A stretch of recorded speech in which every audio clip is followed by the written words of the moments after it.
Alright, today I'm going to show us how to do some reloading on the Smith & Wesson 460 Magnum. Now, to me, reloading is all about making an extremely accurate round and doing so in such a way that makes it affordable to shoot.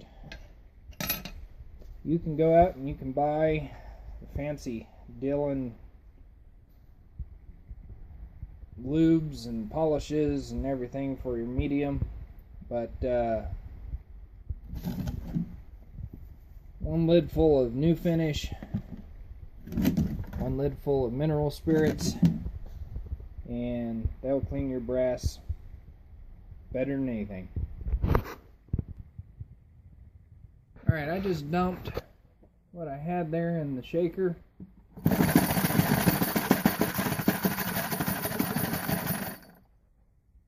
That is how my brass comes out.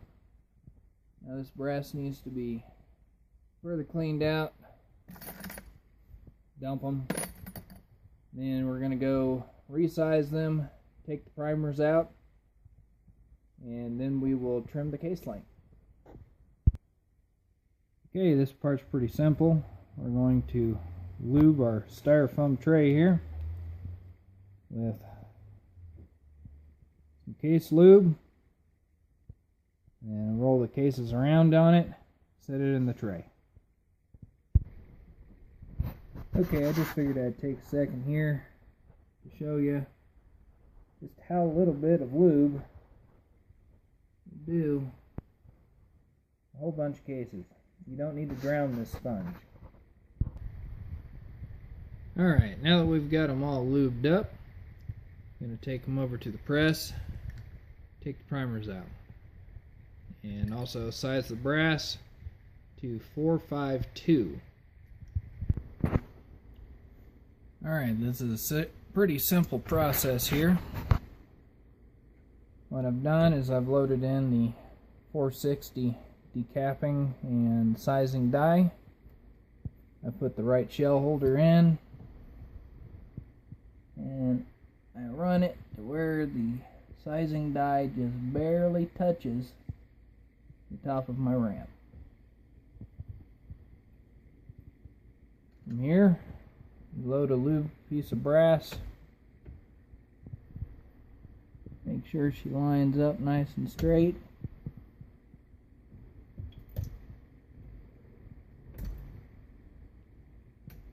And set it aside and do that another 50 times. I'm not sure if you can read this or not in this video, but the maximum trim length is 1.8 inches.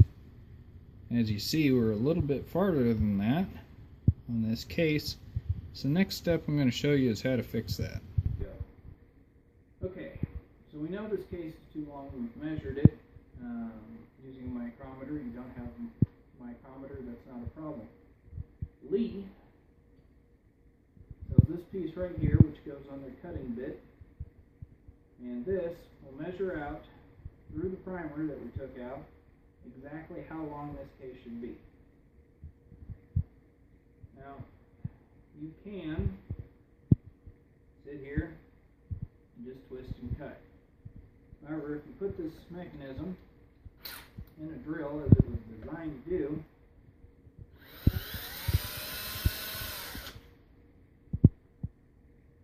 just cut the case down to its design set, and remember we said it should be less than 1.8. And now the case is 179. So now I have an entire box of these to do, and I won't bore you with the rest of them. The next step is going to be to deburr your brass. I'm going to use an Arsenal case trimmer, but Lee makes a product that you just hold in your hand and operate it manually for about $10. But since I have this, I'm going to use it.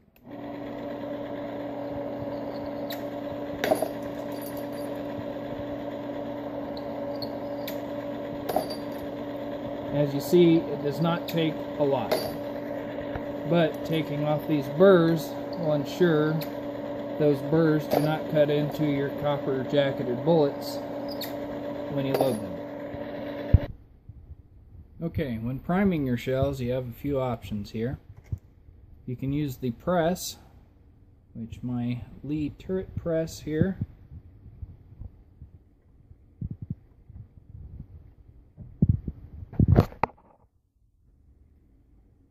allows me to prime each shell one at a time. However, that is not my preferred method, and I am loading a Federal large rifle primer into this shell. Okay, now whether it be rifle or pistol, I prefer to load primers by hand. In my personal opinion, this will give you a better feel for how the primer is seating into the primer pocket. Okay, now that we've got 50 pieces of brass all nice and primed, we need to set it up to give it some powder. The way I set up mine is I raise my ram all the way to the top.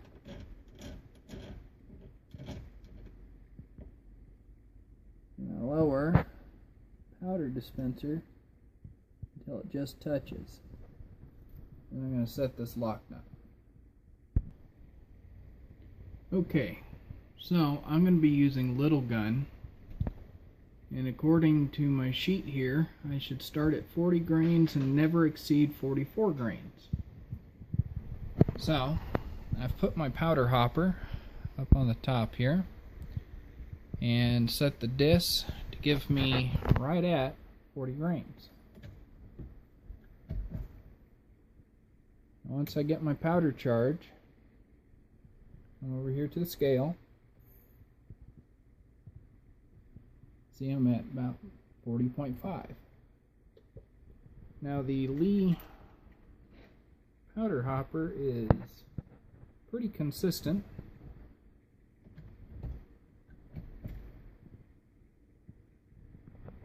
As you see, the scale's been zeroed even though there's powder in there. And I got 40.6. So we will load the brass with about 40 grains of powder and go from there. Okay, so we've got our case filled with powder, and we're going to run it into the bullet seating die here. Then we're going to run the seating die down until it starts to hit the top of the case. And we know that because it's starting to push the case down in the shell holder. So we want it backed up just from that, and we're going to set the locking clamp. Okay, for this particular round I'm going to be loading this 300 grain Hornady hollow point, which we'll just set on the top there. Now slowly I'm going to run it up into the bullet seater, and as we can see, it needs to go quite a bit down. So I'm going to adjust this a few turns, push it down a little farther. Okay, now we've got the bullet seating die set up to where it covers the grooves completely with the brass. Alright, I do want to point out that your bullet seating die is also a crimp die, and you can twist it down farther in order to crimp all your bullets. However, I prefer this bullet crimping mechanism. It gives a much better crimp, and with these 460 Magnums it can really use it.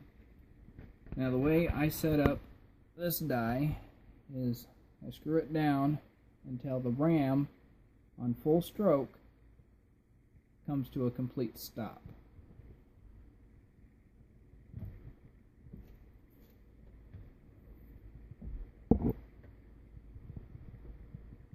As you can see there, you've got a nice crimp. That'll keep that bullet from backing in whenever we load up and shoot the other rounds beside it. So I am using a Lee self-indexing press, and let's see how that works. First comes powder.